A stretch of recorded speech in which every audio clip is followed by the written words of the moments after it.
Assalamualaikum warahmatullahi wabarakatuh. Perkenalkan, saya Aulia Nurjana dengan NIM 105731100725.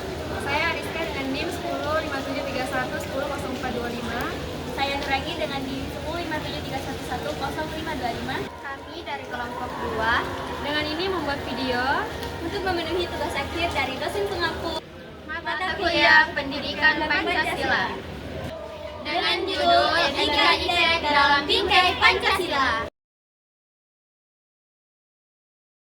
Etika IPTEK dalam Bingkai Pancasila. Etika IPTEK dalam Bingkai Pancasila menempatkan Pancasila bukan sekedar sebagai pelengkap, melainkan sebagai dasar etis dan moral utama bagi setiap pengembangan dan pemanfaatan ilmu pengetahuan dan teknologi di Indonesia. Adapun poin-poin utama etika IPTEK berdasarkan sila-sila Pancasila. Yang pertama yaitu sila ketuhanan yang Maha Esa, yaitu IPTEK harus disertai kesadaran bahwa manusia hanya mengelola sumber daya alam yang merupakan ciptaan Tuhan. Pengembangan ilmu wajib mempertimbangkan aspek moralitas agama dan tidak bertentangan dengan nilai spiritualitas. Yang kedua yaitu sila kemanusiaan yang adil dan beradab. IPTEK harus bertujuan untuk menyejahterakan manusia, bukan untuk menindas atau merendahkan martabat manusia. Penerapannya harus bersifat humanis dan menghormati hak asasi manusia. Yang ketiga yaitu sila persatuan Indonesia. IPTEK digunakan untuk mempererat persatuan, mempermudah komunikasi antar wilayah, dan memperkuat rasa nasionalisme melalui penguatan identitas bangsa di kancah global. Sila keempat yaitu yang dipimpin oleh hikmat kebijaksanaan dalam permusyawaratan perwakilan. Pengembangan IPTEK harus bersifat demokratif dan di mana setiap ilmuwan memiliki kebebasan akademis namun tetap bertanggung jawab kepada publik dan menghargai perbedaan pendapat. Yang kelima yaitu sila keadilan sosial bagi seluruh rakyat Indonesia. Hasil dari kemajuan IPTEK harus dapat dinikmati oleh seluruh lapisan masyarakat secara merata, guna memperkecil kesenjangan ekonomi dan sosial. Secara ringkas, Pancasila berfungsi sebagai rambu etis bagi ilmuwan agar kemajuan teknologi di Indonesia tidak terjebak dalam pragmatisme yang merusak lingkungan atau mencederai nilai-nilai luhur bangsa. Poin pertama, penerapan IPTEK bukan sekedar masalah kemajuan teknis, melainkan sebuah tanggung jawab moral yang besar. Fokus utamanya adalah memastikan bahwa ilmu pengetahuan tidak menjadi alat perusak, melainkan pengabdi bagi kemanusiaan dan kebangsaan. Poin-poin utama etika IPTEK yang menekankan aspek moral dan tanggung jawab, yaitu yang pertama, tanggung jawab kepada Sang Pencipta, yaitu aspek spiritual. Antara lain amanah, ilmuwan dan pengguna teknologi harus menyadari bahwa kecerdasan adalah titipan Tuhan yang harus digunakan untuk menjaga harmoni alam, bukan merusaknya. Kemudian, moralitas agama, pengembangan IPTEK seperti rekayasa genetika atau AI tidak boleh melangkahi nilai-nilai dasar ketuhanan dan etika religius yang dianut masyarakat Indonesia. Yang kedua, moralitas kemanusiaan, yaitu aspek humanis. Antara lain menghargai martabat, IPTEK harus berorientasi pada peningkatan kualitas hidup manusia tanpa melanggar hak asasi atau merendahkan martabat. Misalnya, melindungi privasi data digital. Kemudian, anti-dehumanisasi, teknologi dikembangkan untuk mempermudah hidup, bukan menjadikan manusia sebagai objek atau korban dari sistem otomatisasi yang tidak berpihak pada kesejahteraan manusia.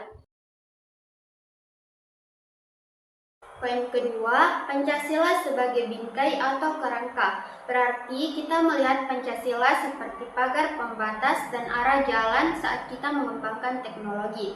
Artinya, saat menciptakan atau menggunakan teknologi yaitu IPTEK, kita tidak boleh asal canggih. Yang pertama, teknologi punya majikan yaitu nilai moral. Teknologi itu hanya alat, Pancasila adalah majikan atau pengaturnya. Tanggung jawabnya, kita tidak boleh menciptakan teknologi hanya karena kita bisa, tapi harus karena teknologi itu baik bagi manusia. Jangan sampai teknologi justru merusak iman atau merusak alam. Yang kedua, bukan sekedar untung tapi manfaat. Dalam bingkai Pancasila, tolak ukur kesuksesan teknologi bukan cuma soal uang atau kecepatan. Tanggung jawabnya, apakah teknologi ini membantu orang banyak atau malah bikin orang jadi pengangguran? Apakah teknologi ini menyatukan kita atau malah bikin kita berantem di media sosial?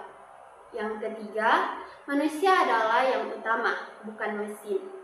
Bingkai Pancasila memastikan bahwa manusia tidak boleh dijajah oleh teknologi yang dibuatnya sendiri. Tanggung jawabnya, teknologi harus menghormati privasi dan perasaan manusia. Jangan sampai karena terlalu canggih, kita kehilangan rasa empati dan gotong royong. Assalamualaikum warahmatullahi wabarakatuh. Saya Ariska dengan NIM 105731 100425. Di sini saya akan menjelaskan poin ketiga, yaitu Pancasila dipandang sebagai epistemologi etis, yaitu sebuah kerangka berpikir yang memastikan bahwa kemajuan ilmu pengetahuan tidak tercabut dari akar kemanusiaan dan nilai leluhur bangsa. Poin pertama, Pancasila sebagai kompas moral. Ilmu pengetahuan tidak boleh hadir dalam ruang hampa atau bebas. Pancasila memberikan bingkai etis yang menegaskan bahwa kebenaran ilmiah harus sentiasa bersanding dengan kebaikan moral. Kehebatan sebuah inovasi tidak hanya diukur dari kecanggihan secara teknis, tetapi dari sejauh mana ia mampu memuliakan martabat manusia. Poin kedua, tanggung jawab keilahan dan kelestarian alam. Berdasarkan sila pertama, terdapat tanggung jawab moral bahwa manusia adalah pengelola bumi, bukan pemilik mutlak. Amanah, setiap penemuan iptek adalah tanggung jawab spiritual untuk menjaga harmoni alam semesta. Etika, pengembangan teknologi yang merusak sistem atau menyalahi kodrat kemanusiaan dianggap sebagai kegagalan moral dan menghormati sang pencipta. Poin ketiga, tanggung jawab sosial dan integrasi bangsa. Pancasila mengarahkan iptek untuk menjadi hambatan, bukan jurang pemisah. Solidaritas secara moral, teknologi harus memperkuat kohesi sosial dan persatuan nasional, bukan menyebarkan perpecahan.